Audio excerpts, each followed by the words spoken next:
शांति। आज 15/6/2020 के बाप दादा के मधुर महावाक्य सुनेंगे। बाबा बच्चों को घर की स्मृति दिला रहे हैं।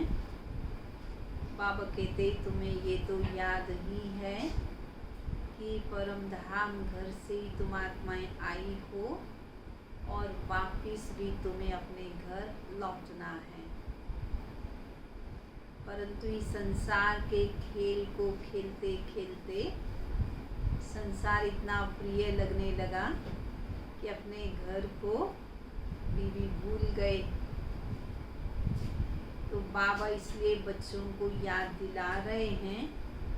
भले बचपन में यदि कोई पूछता था कि कहाँ से आए हो, तो जवाब तो सभी यही देते हैं कि भगवान के घर से आए हैं और भगवान के घर ही जाना है। परंतु उस घर की विस्मृति हो गई है।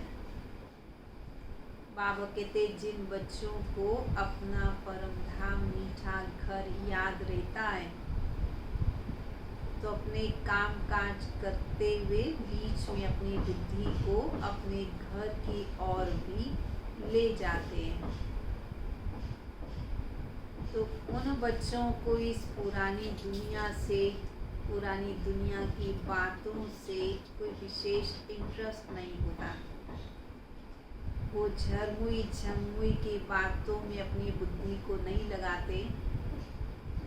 उनकी बुद्धि में केवल ये रहता है कि बस हम अपना पाठ पूरा करें और वापिस अपने घर लौटें। घर की स्मृति के आधार से विकर्मों से भी बचेंगे और श्रेष्ठ कर्म करने का बल भी आएगा। इसलिए बाबा कहते एक आँख में तुम्हारा मुक्ति धाम हो और दूसरी आँख में जीवन मुक्ति धाम हो। अगर मुक्ति धाम रहेगा तो यहाँ से समेटते जाएंगे, और जीवन मुक्ति धाम बुद्धि में रहेगा तो लक्षण जीवन के अंदर वो रॉयल्टी दैवी गुण वो भी आते जाएंगे। इसलिए घर की स्मृति राजधानी की स्मृति में सदा मस्त रहना चाहिए। तो सुनेंगे बाबा के शब्दों में बाबा के महावाक्य। मीठे बच्चे, तुम्हें स्मृति आई कि हमने 84 जन्मों का चक्र पूरा किया। अब जाते अपने घर शांति धाम। घर जाने में बाकी थोड़ा समय है। लौटना है सभी को, थोड़ा सा समय शेष है। प्रश्न है, जिन बच्चों को घर चलने की स्मृति रहती है उनकी निशानी क्या होगी? वह इस पुरानी दुनिया को देखते हुए भी नहीं देखेंगे। उन्हें बेहद का वैराग्य होगा। धंधा डोरी में रहते भी हल्के रहेंगे। इधर उधर झरमुई झंगमुई की बातों में अपना समय बर्बाद नहीं करेंगे। अपने को इस दुनिया में मेहमान समझेंगे। ओम शांति। सिर्फ तुम संगम युगी ब्राह्मण बच्चे ही जानते हो कि हम थोड़े समय के लिए इस पुरानी दुनिया के मेहमान हैं। लोगों को तो ये जानकारी नहीं है, केवल तुम ब्राह्मण ही ये जानते हो। तुम्हारा सच्चा घर है शांति धाम। उनको ये मनुष्य बहुत याद करते हैं। ये भी कहते हैं मन को शांति मिले, परंतु मन क्या है, शांति क्या है, हमको मिलेगी कैसे, ये कुछ भी नहीं जानते। तुम जानते हो अभी अपने घर जाने के लिए बाकी थोड़ा समय है। सारी दुनिया के मनुष्य मात्र नंबर वार वहाँ जाएंगे। वह है शांति धाम और यह है दुख धाम। ये याद करना तो सहज है ना, दिखाई ही दे रहा है कि दुख धाम है और जिस घर से हम आए थे वह शांति धाम है। तो बाबा कहते हैं याद करना तो सहज है ना। कोई भी बूढ़े हो या जवान हो ये तो याद कर सकते हो ना। इनमें सारी सृष्टि चक्र का ज्ञान आ जाता है, सारी डिटेल बुद्धि में आ जाती है। अभी तुम संगम युग पर बैठे हो, ये बुद्धि में रहता है कि हम जा रहे हैं शांति धाम ड्रामा प्लान अनुसार। समय पूरा हो गया, ड्रामा का चक्र ये पूरा हो गया, अब लौटना है अपने घर।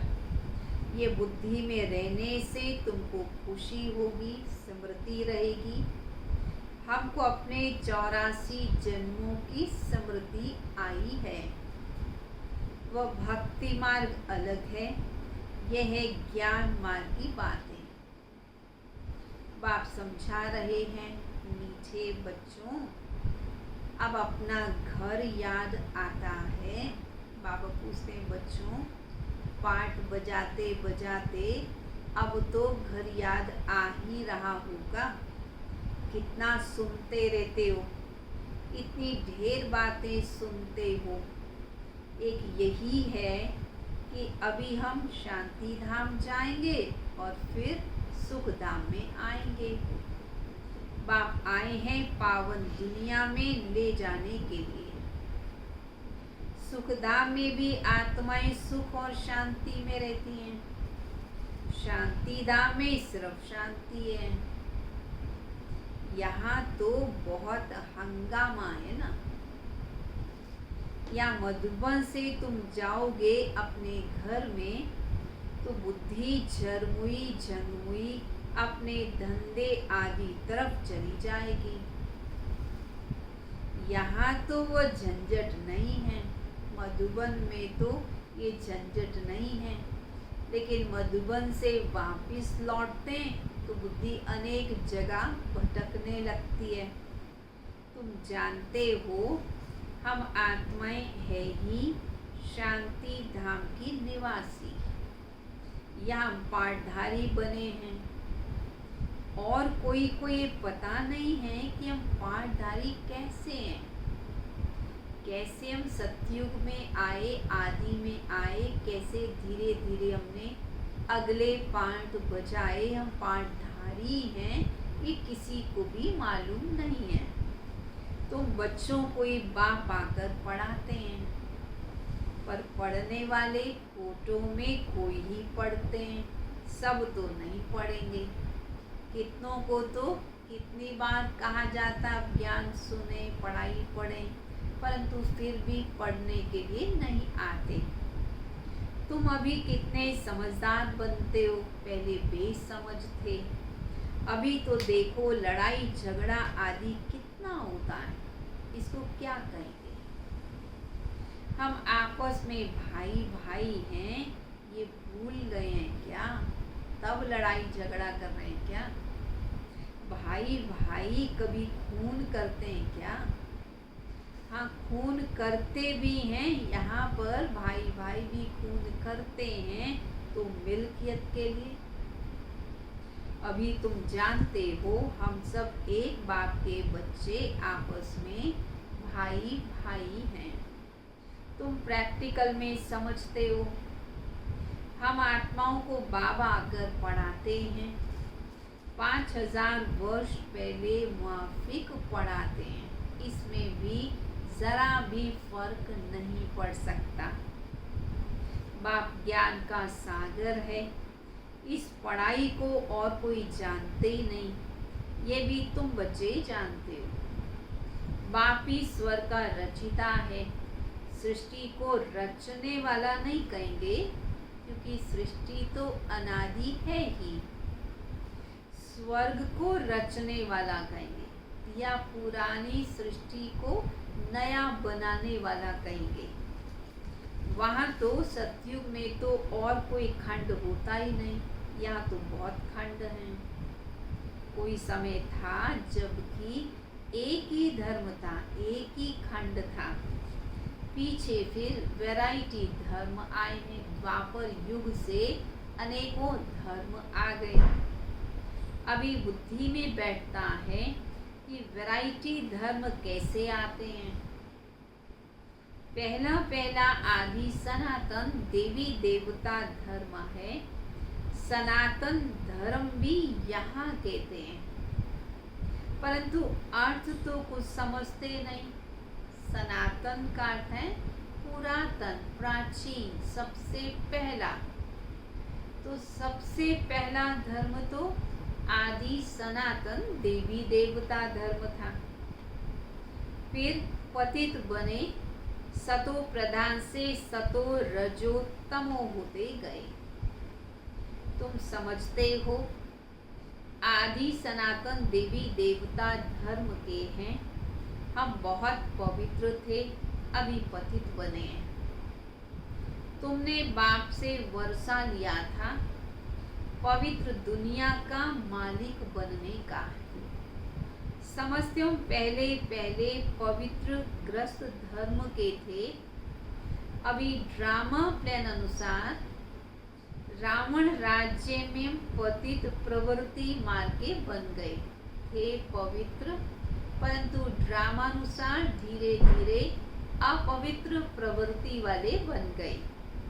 तुम ही पुकारते हो, ये पतित पावन हमको सुखधाम में ले जाओ। कल की बात है, कल ही सुखधाम था। कल तुम पवित्र थे, आज अपवित्र बन पुकारते हो। आत्मा पतित हो गई है, आत्मा पुकारती है, बाबा आकर हमको फिर से पावन बनाओ। बाप कहते हैं अब ये अंतिम जन्म पवित्र बनो, फिर तुम 21 जन्मों के लिए बहुत सुखी हो जाओगे। बाबा तो बहुत अच्छी बातें सुनाते हैं, बुरी चीज छुड़ाते हैं और अच्छी आदतें सिखाते हैं। बाबा याद दिलाते बच्चे तुम तो देवता थे ना, अब फिर देवता बनना है। उसके लिए पवित्र बनो और गंदी छीछी आदतों को छोड़ दो। कितना सहज है, कमाई बहुत भारी है। तुम बच्चों की बुद्धि में है कि शिव बाबा आए हैं, हर 5000 वर्ष बाद आते हैं। पुरानी दुनिया से नई दुनिया बनती है जरूर, ये कोई तो बता ना सके। शास्त्रों में कलयुग की आयु लंबी कर दी, ये है भावी। कलयुग की आयु बड़ी बताकर मनुष्य पुरुषार्थ ही नहीं करते, अलबेलेपन में रहते हैं, ये भी है भावी। अभी तुम बच्चे पापों से मुक्त होने का पुरुषार्थ करते हो। ध्यान रहे अब कोई पाप न हो जाए।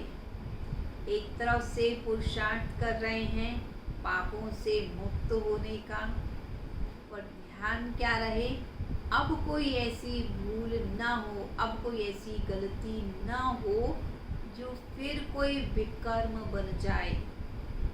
देह अभिमान में आने से ही और विकार आते हैं, जिससे पाप होता है। इसलिए भूतों को भगाना पड़ता है। भूतों के कारण ये 5 विकार ही भूत हैं, और जब इन भूतों की प्रवेशता होती है तो ही पाप कर्म हो जाते हैं। तो बाबा कहते इनको तो भगाना है। इस दुनिया की कोई भी चीज में मोह न रहे। इस पुरानी दुनिया से वैराग्य हो। भले देखते हो कि पुराने घर में हम रह रहे हैं, पुरानी दुनिया में रह रहे हैं, परंतु बुद्धि नई दुनिया में लगी हुई हो। जब नए घर में जाएंगे तो नए कोई देखेंगे। जब तक ये पुराना घर खत्म हो तब तक आंखों से पुराने को देखते हुए भी याद नए को करना है। कोई भी ऐसा काम नहीं करना जो फिर पछताना पड़े। आज किसी को दुख दिया, ये पाप हो गया, तो फिर पछताना पड़ेगा ना। बाबा से पूछ सकते, बाबा ये पाप है, मैंने दुख दिया तो क्या ये भी पाप है? बाबा से पूछ सकते हैं। गुटखा क्यों खाना चाहिए, कंफ्यूज क्यों रहना चाहिए? बाबा से कंफर्म कर लें। पूछेंगे नहीं तो गुटखा खाते रहेंगे। बाबा से पूछेंगे तो बाबा झट हल्का कर देंगे। तुम बहुत भारी हो, पापों का बोझा बहुत भारी, बहुत ज़्यादा है। 21 जन्म फिर पापों से हल्के हो जाएंगे।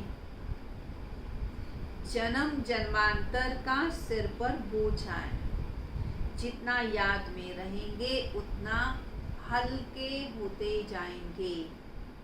खाद निकलती जाएगी और खुशी बढ़ जाएगी। सतयुग में तुम बहुत खुशी में थे, फिर कम होते होते सारी खुशी तुम्हारी गुम ही हो गई। सतयुग से लेकर कलयुग तक की यात्रा में कितना समय लगा? 5000 वर्ष लगे। स्वर्ग से नरक में आने की यात्रा का अभी पता लगा है कि हम स्वर्ग से नरक में कैसे आए। अभी फिर तुम नरक से स्वर्ग में चलते हो। 1 सेकंड में जीवन मुक्ति। बाबा को पहचाना और वर्षे के हकदार, जीवन मुक्ति के हकदार बन गए। बाप आए हैं, जरूर हमको स्वर्ग में ले जाएंगे। बच्चा पैदा हुआ, मिल्कियत का मालिक बन गया। शिव बाबा के बच्चे बने, दिल से मुख से का बाबा, बाबा की मिल्कियत के मालिक बन गए। तो बाप के बने तो फिर नशा चढ़ना चाहिए ना, उतरना क्यों चाहिए? तुम तो बड़े हो ना, बेहद बाप के बच्चे बने हो तो बेहद की राजधानी पर तुम्हारा हक है। इसलिए गायन भी है, अतीन्द्रिय सुख पूछना हो तो गोपी वल्लभ के गोप गोपियों से पूछो। गोपी वल्लभ शिव बाबा और हम सभी हैं गोप गोपियाँ, अर्थात सदा अतीन्द्रिय सुख में रहने वाले वल्लभ बाप है ना। नंबर 1 पुरुषार्थ अनुसार बच्चों को खुशी का पारा चढ़ता है। जैसा पुरुषार्थ करेंगे, जितना करेंगे उतनी खुशी मिलेगी। कोई तो झट दूसरों को आप समान बना देंगे। बच्चों का काम ही यही है, बाबा का परिचय देना, दूसरों को बाप समान बनाना। यह है बच्चों का काम। सब कुछ भुलाए, अपनी राजधानी की याद दिलाना, अपने घर की याद दिलाना, अपनी राजधानी की याद दिलाना, यही बच्चों का धंधा है। तुम तो स्वर्ग के मालिक थे। अभी कलयुग पुरानी दुनिया है, फिर नई दुनिया होगी। अभी तुम बच्चों की बुद्धि में है कि हर 5000 वर्ष बाद बाप भारत में आते हैं, उनकी जयंती भी मनाते हैं। तुम जानते हो बाप आकर हमको राजधानी देकर जाते हैं, फिर याद करने की दरकार ही नहीं रहती। बाबा स्वर्ग का मालिक बना देते हैं, फिर हम बच्चे बाबा को याद ही नहीं करते, याद करने की दरकार ही नहीं रहती। फिर जब भक्ति शुरू होती है, फिर शिव बाबा को इनडायरेक्ट याद करते हैं, भक्ति के रूप में याद करते हैं। आत्मा ने माल बहुत खाए हैं तो याद करती है, शिव बाबा से बहुत माल लिए हैं, बहुत ज्ञान के खजाने लिए, खुशी के खजाने लिए, शक्तियाँ ली, वरदान लिए। इसलिए भक्ति मार्ग में भी बाबा को बहुत प्यार से याद करने की कोशिश करते हैं। कहते हैं बाबा फिर आकर हमको शांति धाम सुख धाम में ले जाओ।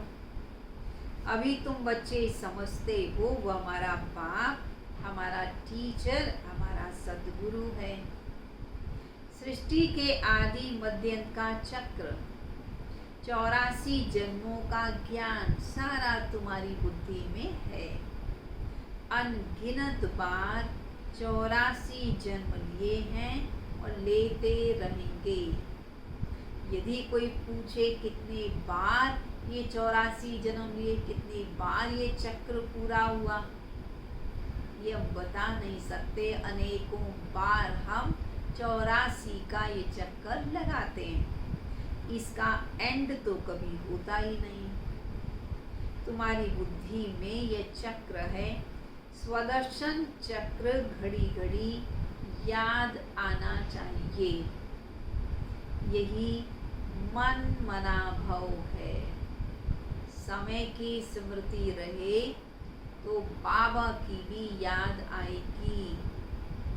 इसलिए बाबा कहते यह भी मन मना भव है। जितना बाप को याद करेंगे उतना पाप भस्म होंगे। तुम जब कर्मातीत अवस्था के समीप पहुंच जाओगे तो तुमसे कोई भी विकर्म नहीं होंगे। कर्मातीत अवस्था की निशानी क्या? विकर्म होना बंद हो जाएंगे। अभी तो थोड़े थोड़े विकर्म हो जाते हैं। संपूर्ण कर्मातीत अवस्था भी बनी नहीं है। ये बाबा भी तुम्हारे साथ स्टूडेंट है, ये ब्रह्मा बाबा भी तुम्हारे साथ स्टूडेंट है। जैसे तुम पढ़ाई पढ़ते हो, ब्रह्मा बाबा भी पढ़ाई पढ़ते हैं। शिव बाबा सुप्रीम टीचर पढ़ाते हैं। पढ़ाने वाला तो शिव बाबा है। भले इनमें प्रवेश करते हैं परंतु ये भी स्टूडेंट है। ये है नई नई बातें। अब सिर्फ तुम बाप को और सृष्टि चक्र को याद करो। वह है भक्ति मार्ग, यह है ज्ञान मार्ग। दोनों में रात दिन का फर्क है। वहाँ कितने झांझ घंटे आदि भक्ति मार्ग में बजाते हैं। यहाँ तो सिर्फ चुपचाप बैठ के बाबा को याद करना है। आत्मा तो अमर है, अकाल तख्त भी है। ऐसे नहीं कि अकाल मूर्त सिर्फ बाप है, तुम आत्मा भी अकाल मूर्त हो। अकाल मूर्त आत्मा का ये भ्रिकुटी तख्त है। जरूर भ्रिकुटी में बैठेंगे, पेट में थोड़ी बैठेंगे। अभी तुम जानते हो हम अकाल मूर्त आत्मा का तख्त कहाँ है। इस भ्रिकुटी के बीच में हमारा तख्त है। अमृतसर में अकाल तख्त दिखाया है परंतु अर्थ नहीं समझते, केवल महिमा गाते हैं, कहते हैं अकाल मूर्त। उनके अकाल तख्त का किसी को पता ही नहीं। अभी तुमको पता पड़ा है कि तख्त तो यही है, ये भ्रिकुटी ही तख्त है जिस पर बैठकर बाप तुम्हें सुनाते हैं। तो आत्मा विनाशी, शरीर विनाशी है। आत्मा का ये अकाल तख्त है। सदैव ये अकाल तख्त रहता है। आत्मा तो सदैव रहती है, ये तुम समझते हो। उन्होंने फिर वह तख्त बनाकर नाम रख दिया अकाल तख्त। तुम बच्चों की बुद्धि में सारा अर्थ आ गया है। बाप कहते ज्ञान बड़ा सिंपल है। कोई और बात पूछने से पहले बाप और वर्षे को याद करना है। वह मेहनत बच्चों से होती नहीं है, भूल जाते हैं। ये नाटक ही ऐसा है कि माया ऐसा करती, भगवान वैसा करते। तुम बाप को याद करते हो, माया तुमको तूफानों में ले आती है।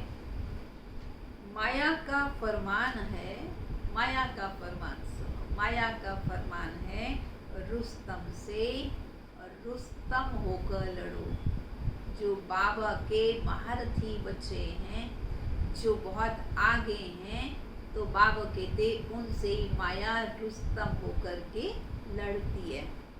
तुम सब लड़ाई के मैदान में हो, जानते हो इनमें किस किस प्रकार के योद्धे हैं।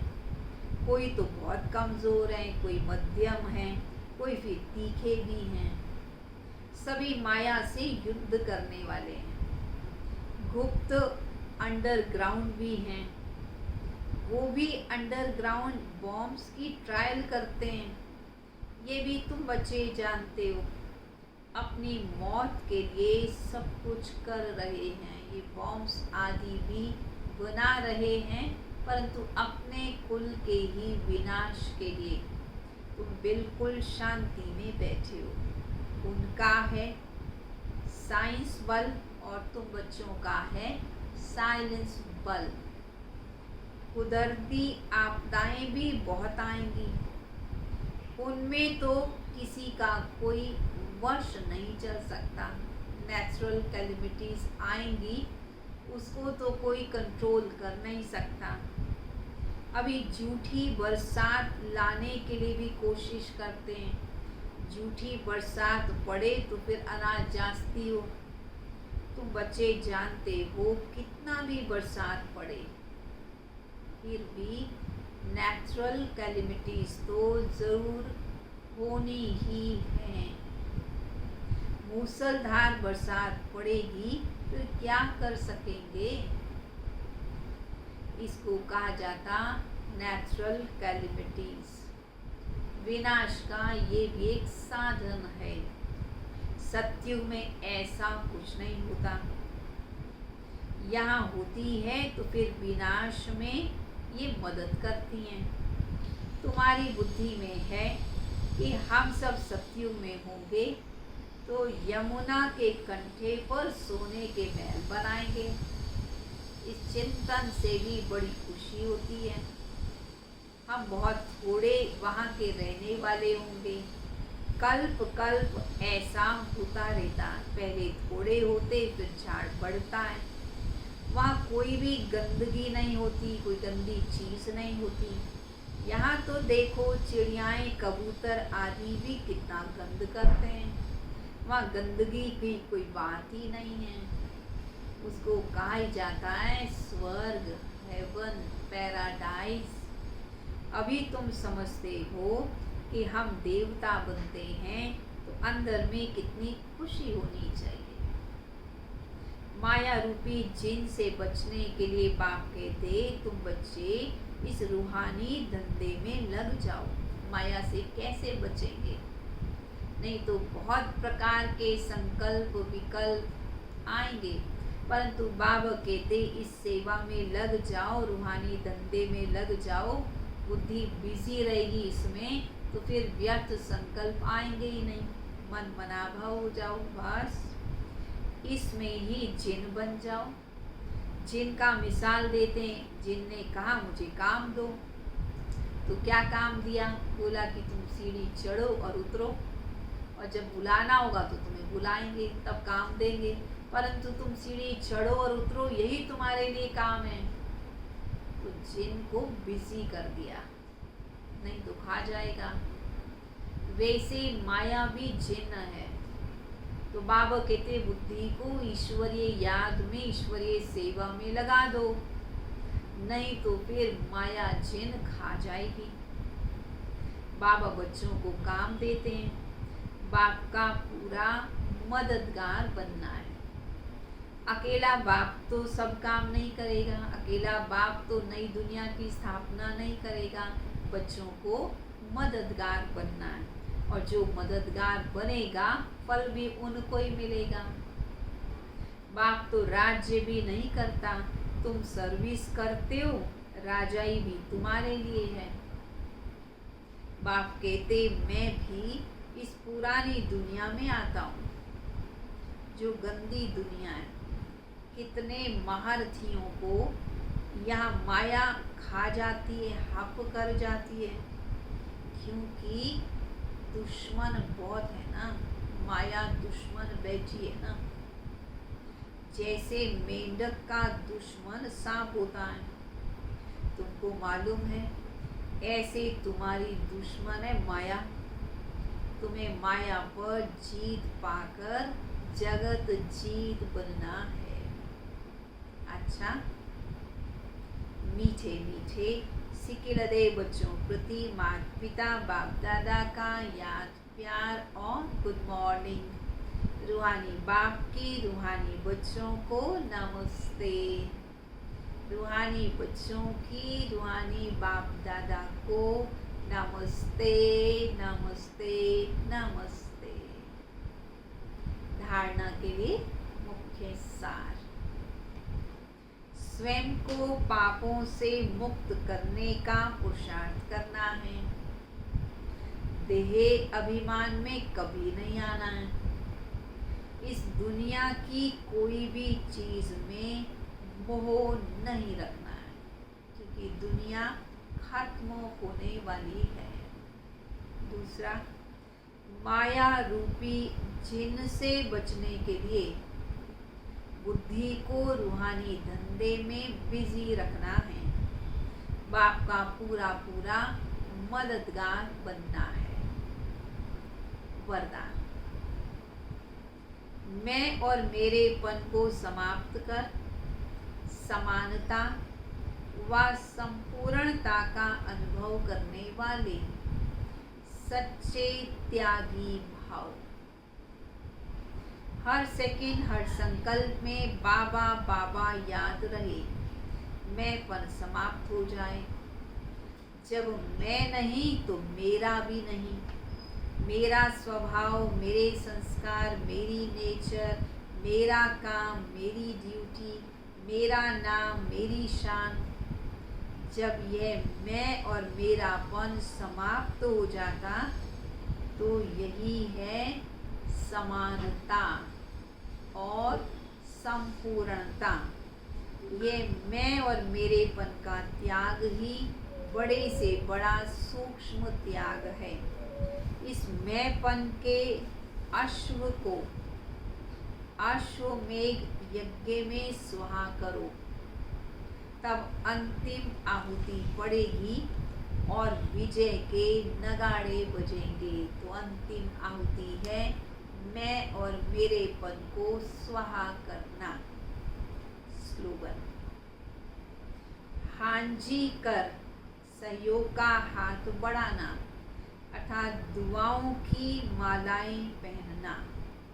तो बाबा जो सेवाएं दें सदा हांजी करें, निमित्त जो सेवा दें सदा हांजी करें। यह है सहयोग का हाथ बढ़ाना और दुआओं को प्राप्त करना। अच्छा, ओम शांति। सभी 3 मिनट के लिए बाबा की याद में बैठेंगे। तुमको निहारने को दिल ये चाहता है, प्रभु तुमको निहारने को दिल ये चाहता है, मन में उतारने को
रूप